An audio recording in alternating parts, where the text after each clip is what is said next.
मुस्तनद किताबों में लिखा है कि जो बंदा नमाज का एहतमाम पहली सफ़ों में अगर वो नहीं आता, फरिश्ते उसकी इयादत हो जाते हैं।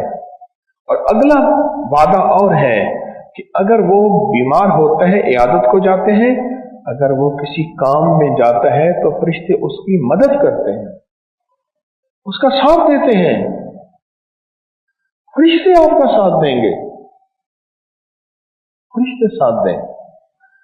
मेरे पास एक साहब ने एक अजीब बात लिखी है, मुझे अच्छी लगी। मैं पढ़ रहा था, कहने लगे कि एक बार मेरा खेत कमजोर था, मौसम बदलने और तेज हवाएं चलने लगी। मैं खेत में गया और हवा से कहा, आवाज से कहा, सुने कि अल्लाह के हुक्म से चलती है तो ये जान लो कि मेरा खेत कमजोर है। अगर तुम उसके ऊपर से झोंके की शक्ल से गुजरोगी तो मेरा फसल गिर जाएगा। मैं अल्लाह का नायब होने के नाते तुमको हुक्म देता हूं कि अगर मेरी फसल के ऊपर से गुजरना है तो कोई नुकसान ना हो और मेरी फसल से दूर चली जाओ। हाँ, मैं अल्लाह का नायब हूं। इंसान खलीफतन फिल अर्ज है ये सुना था कभी? खलीफतन फिल अर्ज, अल्लाह ने उसे जमीन में अपना नायब बनाया है।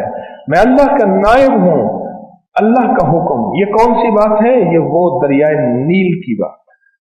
उन्होंने कहा ये दरियाए नील जो है उसमें एक रस्म है, हर साल एक औरत को दुल्हन बना के उसमें डालो और वो बह जाए और उसका कत्ल हो जाए तो फिर तो दरियाए नील चले। हर साल ये करो। और जब मुसलमानों ने हज़रत उमर रज़ी अल्लाह तआला के दौर में हज़रत अमर बिन आस ने फातिह थे, उन्होंने जो है मिस्र का मैं कि ये तरतीब है, तो हज़रत उमर ने खत लिखा और खत में ये लिखा कि ए नील, अगर तू अल्लाह के अमर से चलता है तो चल, और अगर अपनी मर्जी से चलता है हमें तेरी जरूरत नहीं। क्यों? रूह की दुनिया के शहंशाह थे, उन्हें अल्लाह के खजानों से मिलने का तरीका भी आ गया था, अल्लाह से पाना भी आ गया था, अल्लाह से लेना भी आ गया था। क्यों? कि मुझे कुछ खबर नहीं थी, तेरा दर्द क्या है या रब, तेरे आशिकों से सीखा, तेरे संगे दर पे मरना, मुझे आ गया है जीना, मुझे आ गया है मरना। ये वो बात है। ए हवा, मेरा खेत कमजोर है और तेरी शिद्दत को बर्दाश्त नहीं कर सकेगा मेरा खेत। क्या कर? अगर तो चलती है अल्लाह के अमर से है हवा, तो फिर इस खेत को बचाती हुई निकल जा, और अगर तेरी अपनी मर्जी है तो मेरे लिए मेरा अल्लाह काफी है। अगर तू अपनी मर्जी करती है तो मेरा हुक्म ना मानना, और अगर मेरे रब की मर्जी से चलती हवा तो फिर मेरा हुक्म मान। क्यों? मैं खलीफतुन फिल अर्ज हूं। यह कहकर मैं घर आ गया। मौसम के थम जाने के बाद फसलों की तरफ गया, मैं हैरान हो गया। आसपास वाली फसलें जो कि अच्छी थीं, बेहतरीन थीं, वो जमीन पर लेटी हुई थी, गिर गई थीं, जबकि मेरी फसल कमजोर होने के बावजूद ठीक ठाक खड़ी थी। और आगे लिखा है, ये अमल मैंने बहुत सी चीजों पे किया, बेजान भी और जानदार भी, सबसे मेरा कहा माना और मेरा काम हो गया। सबने मेरा कहा माना और मेरा काम हो गया। फिर ये मखलूक और ये सहाबा की जिंदगी में मौजूद है। गज़वा हो रहा है, दिन ढल रहा है। सूरज को कहा, अगर तो अल्लाह के अमर से निकलता है और डूबता है तो ठहर जाओ।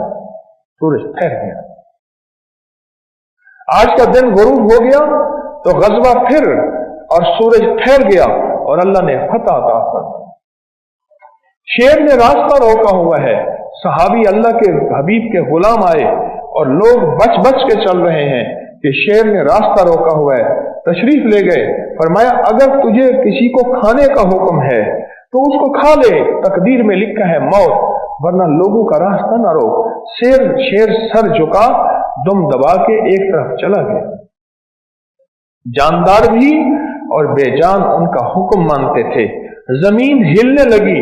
حضرت عمر رضی اللہ تعالیٰ عنہ نے مدینہ کی زمین پہ کوڑا مارا اور اب کوڑا مار کے فرمان لگے کیا عمر تیرے اوپر ناانصافی کرتا ہے تو ہل رہی ہے. اس کے بعد پھر کبھی زمین کا زلزلہ نہیں آیا.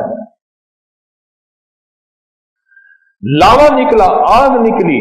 حضرت عمر رضی اللہ تعالیٰ نے حضرت تمیم داری جنہوں نے سب سے پہلے مسجد نبی میں چراغ جلایا تھا، روشنی کی تھی، ان کو بھیجا تو حضرت تمیم داری گئے اور اپنی چادر کو لے کے آگ کے سامنے ایسے کیا جیسے کسی چیز کو اکٹھا کرتے ہیں اور اللہ اکبر کہتے گئے. وہ آتش فشان لاوا تو پتھروں کو پگھلا دے اور بندے کو تو موم کی طرح پگھلا دے. ویسے سمٹتا گیا اور یہ بڑھتے گئے. جس پہاڑ سے وہ آتش فشاں لاوا نکلا تھا اس پہاڑ کے اندر چلا، اوپر پتھر دے کے آ گئے، آج تک لاوا نہیں نکلا. جب اس کریم سے تعلق بنے گا پھر باتوں ہی باتوں میں کام ہو جائے گا. فصل کو کہہ دیا فصل یہ ہو جاؤ، فرشتوں کو کہہ دیا فرشتے میں تمہیں یہ اعمال کا ہدیہ دے رہا ہوں، یہ تسبیح ہے، یہ ذکر ہے، یہ سورۃ فاتحہ، یہ سورۃ اخلاص ہے، یہ درود پاک ہے، یہ میں ہدیہ دے رہا ہوں. فرشتوں جا کے نا یہ ہدیہ میرا فلاں کام کر کے لے آؤ اور میرا فلاں پیغام دے دو. فرشتے کرتے ہیں، اعمال سے ہوتا ہے.